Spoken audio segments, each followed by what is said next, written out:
Right now on DC News Now at 4. A new crackdown on fare evasion. The effort by WMATA to make sure people are paying before hopping on the bus. Plus, the preliminary framework for a deal has been reached in Iran. Everything depends on what the president wants to do. And President Trump is not going to make a bad deal for the American people. The next steps that could put an end to the conflict. Also, some relief from the rain. Meteorologist Brittany Ward will tell you how long the sunny conditions will last. And a call for change after a 5-year-old drowned in the Anacostia River. Yeah, but there is no explanation as to why should nobody have seen it. But the father of the child is pushing to make sure other children are safe. You're watching the station covering all of the DMV. This is DC News Now. Join us for DC News Now at 4. I'm Mark Hall. The suspect accused of gunning a man down in broad daylight at a Bethesda motel made his first appearance in Montgomery County courtroom today. Terrence Williams is facing first-degree murder charges, held without bond, facing life in prison if convicted. DC News Now's Randy Bass was there. And Randy, prosecutors say that this shooting was premeditated. Yes, prosecutors say the victim in this case, Quentin Davis, was, quote, stalked and executed by someone who laid in wait, someone he knew, Terrence Williams. Prosecutors say Williams waited in the tree line at a Bethesda hotel where Davis was staying before he allegedly shot him once and then took off from the parking lot. There's a lot of digital evidence in this case.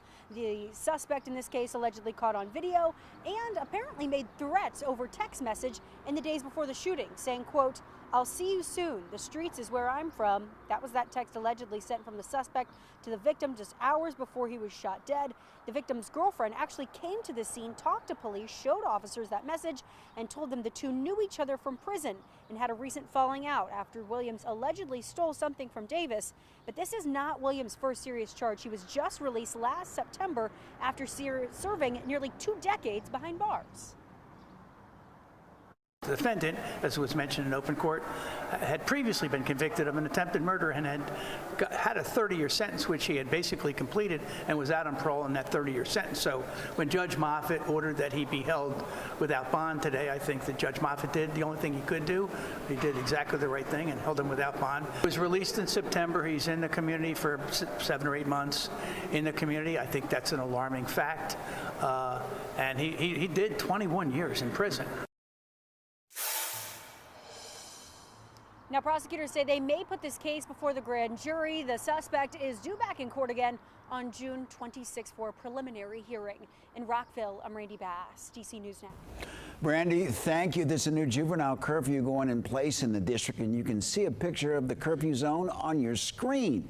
It spans the U Street corridor and is going up Georgia Avenue as well. The curfew runs from 8 p.m. until 11 p.m. At 11, the citywide curfew goes into effect, lasting until 6 a.m.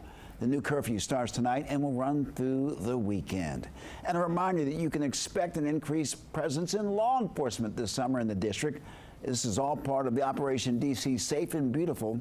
The U.S. Marshals, DEA, Homeland Security, and the National Guard will be expanding operations in the district. U.S. Attorney for D.C. Jeanine Pirro says that she's working to make sure criminals stay in jail. A live look right now at Roslyn. You can see partly sunny or partly cloudy, depending on who you talk to on this, I would say, rather beautiful Thursday afternoon. Meteorologist Brittany Ward is in for Damon Matson this afternoon. And Brittany, you and I, we had the pleasure of working together at noon, and we know some nice days are ahead, but today's not bad either. Yeah, you know, did you actually get outside for your lunch today? I took my my daily lunch walk. Yeah, you know what? It was great to be outside today. The good news is if you miss today, you have tomorrow and even heading into the weekend. So not bad. We're taking a live look again at Roslyn. Not only did we deal with the mix of sun and clouds, we also had those breezy conditions. The good news is winds will start to die down as we head through your evening. Now, satellite and radar kind of showing you the overall picture. There's that front just south of the region out towards the Carolinas. That's what brought us the rain yesterday, well off to our south, and it's just going to be hanging out with them as we head within the next few days. Temperature wise, it's nice and toasty. We're sitting at 79 degrees right now in DC, 78 as you head out towards Fredericksburg, Virginia. You're sitting in the 80s right now in Orange, 81 currently in Culpeper. Manassas also coming in at 80 degrees, and overall not a bad afternoon across the DMV. Winds were shifting out of the north today. That kind of ushered in some of the drier air that we felt this afternoon. We're seeing winds gusting upwards to about 25 miles per hour here in DC. A little bit more breezy though as you head out to Hagerstown. It looks like winds are gusting upwards to about 31 miles per hour there, and we'll slowly again see those winds die down as we head into the rest of your evening. So if you're about to hit the roads, I'm giving you the green light. Those dry conditions will continue as we head within the next few days. And Mark, it looks like more warm temperatures to talk about as we head into the weekend. So keep it here. We'll talk more about that 7-day forecast and what to expect. That's all coming up in about 10 minutes. All right, Brittany, thank you so very much. American and Iranian leaders have reached a tentative deal regarding the war. The two countries have agreed to extend the ceasefire and launch talks on Iran's nuclear program. This deal would also fully reopen the Strait of Hormuz and end the U.S.'s naval blockade on Iranian ships. President Trump still needs to sign off on the deal before it goes into effect. Coming up at 4:30, we're going to have more on what the Trump administration is saying about the deal. Developing now, WMATA is cracking down on fare evasion for Metro buses, removing those who don't pay and also arresting those who refuse to comply. DC News Now's Marielle Carbone live in Silver Spring. And Marielle, why the big push now?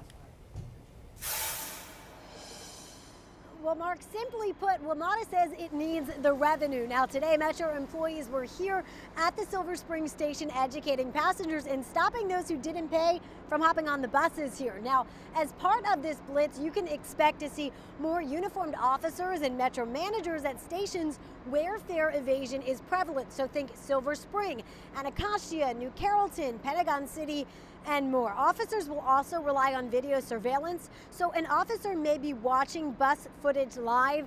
Maybe they see a group that fails to pay. They'll call that into an officer at the next station who can then pull them off the bus. Now, the crackdown, it actually began on Sunday, and so far more than 400 citations have been issued. In addition to those citations, we're told that those who fail to pay after being stopped by an officer could also be charged with failure to comply. People will pay the fare or they will be taken off the bus. Metro wants to run more bus service for the people in this community. We need the revenue to pay that.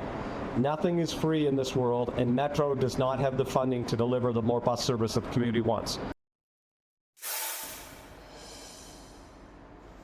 And we did speak to some riders who are supportive of this. They want to see everyone paying, but not everyone is totally on board. Some bus operators are worried that this will make their job more dangerous, make them more likely to get assaulted by passengers. You'll hear from them coming up at 5. But for now, live in Silver Spring, I'm Marielle Carbone, DC News Now. All right, Marielle, thank you. There's a new bill in Congress to try to stop construction of President Trump's arch. The legislation comes from Virginia Democrat Don Beyer and New Jersey Democrat Dina Titus.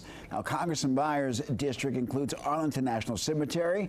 He says that the arch would block the view. Beyer also says that the Trump administration is manipulating funds to pay for the construction. The bill opposes the arch, expected to be introduced into the House tomorrow. Union Station getting a major renovation. Transportation Secretary Sean Duffy announced a $465 million investment to overhaul that facility. DC News Now's Liberty Simmons is in Northwest DC with the improvements that you could expect to see. Liberty, obviously, this is a big deal. Mark, that's absolutely right. And one of them is right here. The Columbus Circle fountain is back on. The water is flowing for the first time in nearly 2 decades. The fountains are flowing and the money is too, after the U.S. Department of Transportation announced a $465 million investment here into Union Station. Transportation Secretary Sean Duffy says the funds will fast-track structural repairs, enhance the passenger experience, improve security, and invest in family-friendly infrastructure. It will also include replacing the roof and repairing the parking garage and station interiors. Now, USDOT also plans to maximize revenue potential with retail, parking, office spaces, digital signage, and more. Now, Secretary Duffy says the upgrades are desperately needed. I do think a capital city is a reflection of a country as a whole. And I think you've seen our capital over the course of years and decades become more run down. And coming up in the next hour, we did speak to some riders out here, hear what they had to say about these new changes. For now, live here in Northeast DC, Liberty Simmons, DC News Now. All right, Liberty, let's talk a little football. The Washington Commanders held their first voluntary OTAs open to the media on Wednesday. It's the third year for head coach Dan Quinn and for quarterback Jaden Daniels. But the team has both a new defensive coordinator in Durante Jones and a new first-time offensive coordinator in David Blau. Now, the players say that they have faith in Blau to lead the offense to success. And awesome just to see his offensive mind, his creative mind, and juices flowing, and we're building this thing together. Just the way he's kind of taking control and, stepped up as a leader has been cool to watch, and, I'm excited to keep it rolling. It's always great when you have an OC like Blau, someone that likes to talk to the players, likes to incorporate us into playing and stuff like that. It's been exciting. 2 years ago, it was a more like college style, no huddle type thing, but here we can, pretty much dissect the defense the way we want to and be able to put guys in position to make plays. Blau, he's going to put us in the best position for us to be the best team out there, be the best offense out there and score a lot of points. Well, the Commanders' first preseason game is August 14th at 7 p.m. against those Miami Dolphins at Northwest Stadium. Coming up, NDAs for federal workers, the new push from the Trump administration. And it's National Hamburger Day. Where to get the food deals, we're helping you stretch your dollar. And later, a D.C. father's fighting for safety near the Anacostia River after his 5-year-old son drowns. His call to action, that's ahead at 4:30.